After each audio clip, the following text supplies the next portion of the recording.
The staircase was broken. I had to make my way up some other way.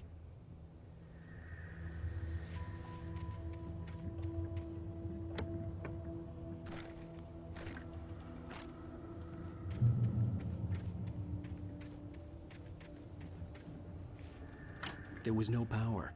There was bound to be a generator somewhere at the logging site.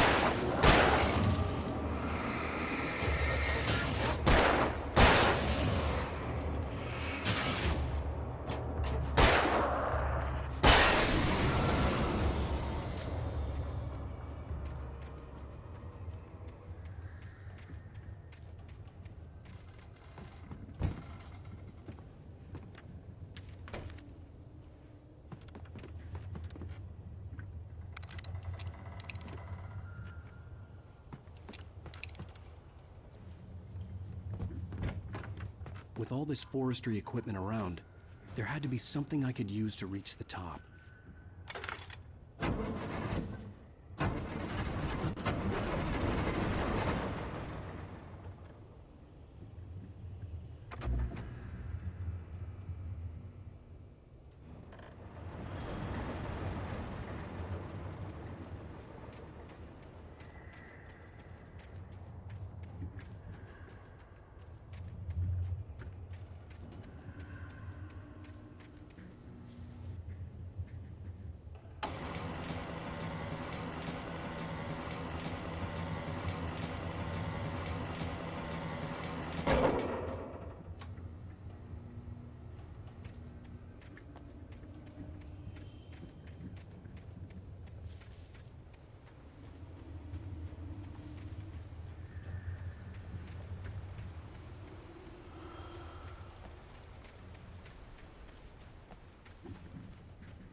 Well, I was just outside for a breath of fresh air, and what a night. I know most of you are probably in your beds by now, but if you're still up and around, take a moment. Step outside for a spell and breathe in deep. The weather is absolutely still. The sky is crystal clear. It's like the forest is quietly breathing along with you. As you listeners know, I'm a night owl, and it's on nights like this I wish I wasn't cooped up in the studio. Makes an old man like me wish I could just roam wild. But here I am, and don't keep you company all night long if I weren't. It looks like I'm not the only one staying up late. Caller, you're on the air.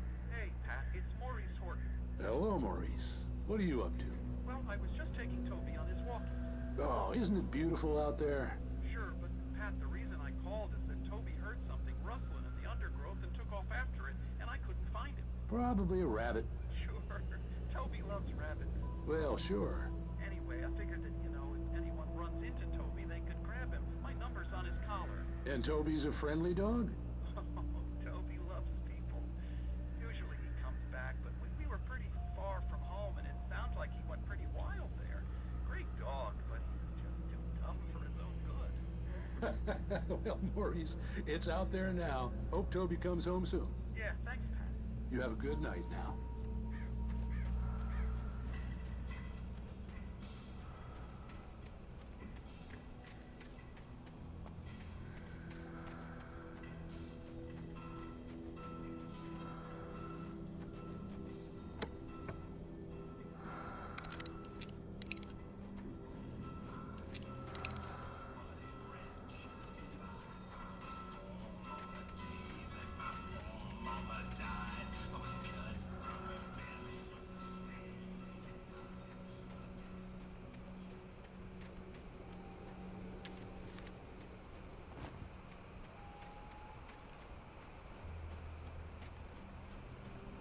The gas station was closer now, its light welcoming in the darkness.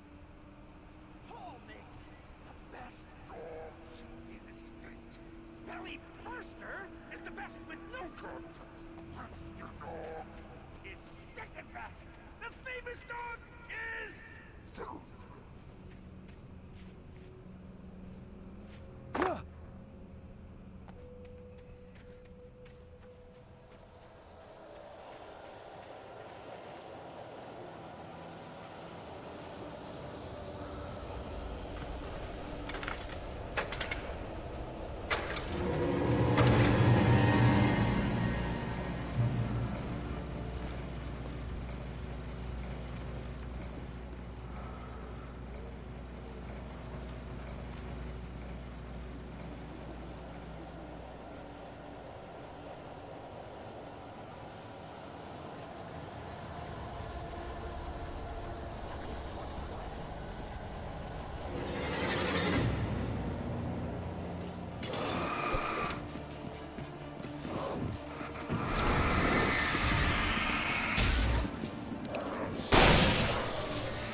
bestows immortality on those who advance it to elevate all of mankind. Newton, Einstein, Sagan, princes among men. But the price for such a legacy is steep indeed. In Night Springs. Tonight's episode, a quantum suicide. If our lives are already written, it would take a courageous man to change the script. Having called a press conference, Dr. Barclay Colvin is about to demonstrate that very courage. Ladies and gentlemen of the press, I am Dr. Barclay Colvin, and I'm glad so many of you could join me here at the Moorcock Institute. Tonight, I'm going to give a practical demonstration of the many worlds interpretation. As you can see, this is a loaded 9mm pistol. It shall be part of a thought experiment. And now, a real experiment, known as a quantum suicide. Did he say suicide? Is that a real gun? He's kidding, right? Please, stay calm. There is no risk. Observe what occurs when I place the weapon against my own forehead. Now, you might think this round is merely a dud. Not so. Observe the flower pot. And yet, I myself cannot be harmed with this gun. With each pull of the trigger, two new realities branch off. One in which the weapon didn't fire, and one where it did. With my machine here, I have ensured that this reality is always the former. I have bestowed upon myself quantum immortality. Under no circumstances can this gun kill me. So wait. What you're saying is that every time you pull the trigger, in another reality, you die? Yes, of course, but that's completely trivial. There's an infinite number of things that could happen at any moment, and they always do happen somewhere. The point is, this one thing did not happen here. You're insane, Colvin. Insane? Insane? Hey, was this thing supposed to be plugged in? I stumbled on it. You fools! Gaze upon quantum immortality.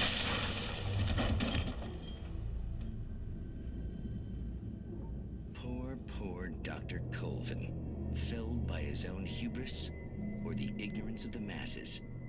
Perhaps he should have left the crate unopened, the decaying atom unobserved.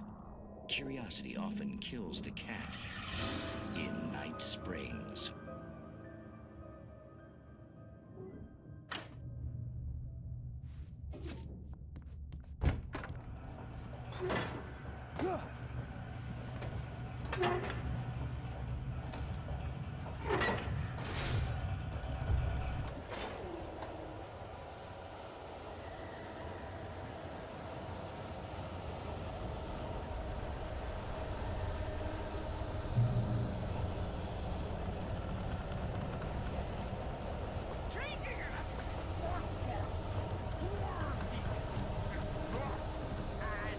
Simple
Stucky's body vanished, leaving behind only a lifetime of nightmares to come, assuming I'd reach the lights at the gas station alive.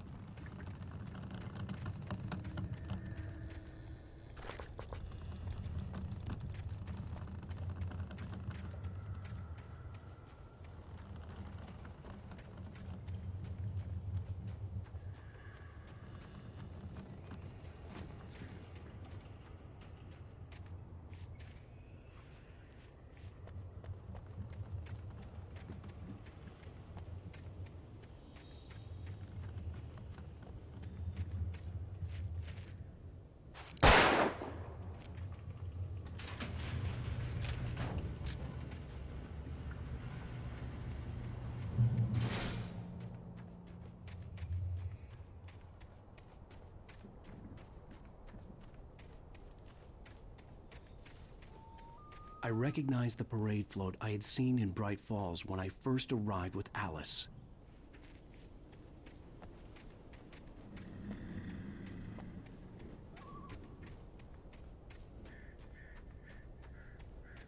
After the insanity I had just experienced in the darkness, the lights of the gas station felt comforting. At least for a moment, the sane world reasserted itself.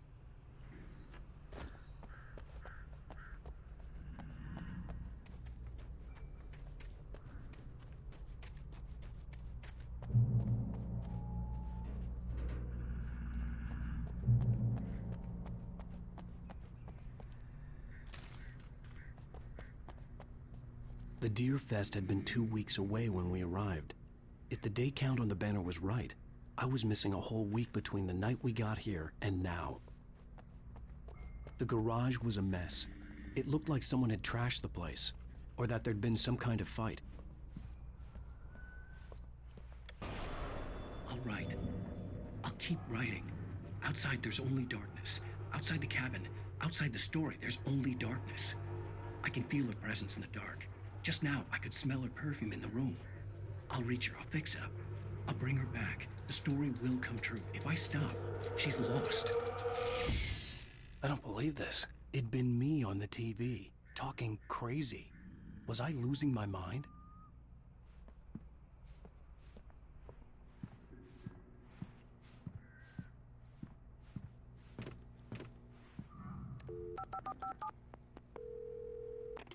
Bright Falls Sheriff Station.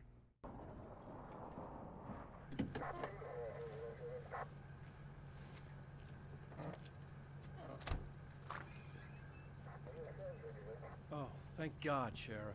Sheriff Sarah Breaker. You are... I'm Alan Wake, but listen, I was in a car crash. My wife, Alice, she's missing. Calm down, Mr. Wake. We were staying in a cabin on the island, on Cauldron Lake. There's no island on Cauldron Lake, not since the big eruption in the 70s. Please, I can take you there, okay? You look like you've taken a pretty bad knock to the head. Are you okay? Listen. We'll figure this out. Please get in the car. We'll swing by the lake and then we'll go to the station, okay? Mr. Wake, have you seen Stucky, the guy who owns this place? I realized I couldn't tell her what had happened in the forest. She wouldn't have believed me. And then she wouldn't have helped me with Alice.